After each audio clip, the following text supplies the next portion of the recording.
Menutup tahun, ratusan jemaah memadati Masjid Agung Sultan Mahmud Badarudin Djayo Wikramo Palembang untuk mengikuti zikir dan doa bersama sebagai momentum refleksi diri dan doa keselamatan bagi Palembang serta wilayah Sumatera.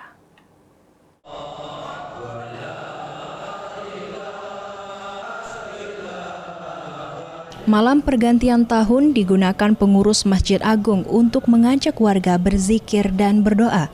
Kegiatan dipimpin oleh Ustadz Kemas Andi Syarifuddin dan diikuti jemaah dari berbagai kalangan usia.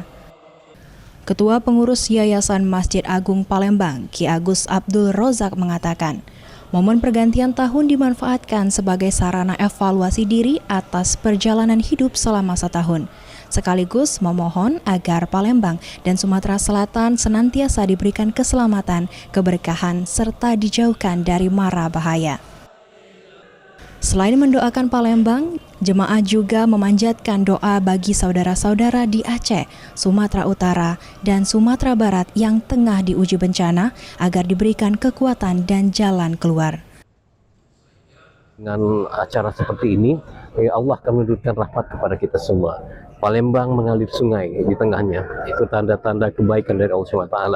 Nah, kita tentu tidak luput ya dengan hari ini kita berzikir, kita berdoa untuk kita sendiri, kemakmuran, kesejahteraan masyarakat Palembang, tapi juga kita doakan saudara kita yang sedang diuji oleh Allah SWT. Mudah-mudahan mereka semua cepat diberikan jalan keluar sehingga bangkit kembali untuk terus berbuat baik, mengabdi pada Allah SWT, insyaallah. Itu.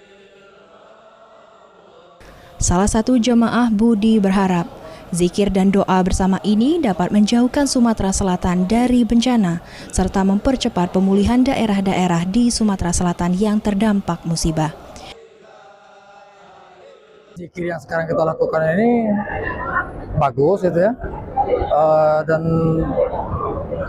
dengan zikir ini harapan kita semoga Palembang, khususnya Sumatera Selatan, jauh dari mara bahaya seperti yang pernah terjadi seperti di Aceh, Sumatera Utara dan Sumatera Barat gitu ya. Semoga kita dilindungi Allah Subhanahu wa taala. Salah gitu.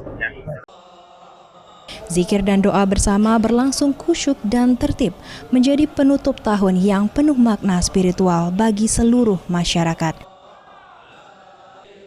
Muhammad Aidil, PAL TV.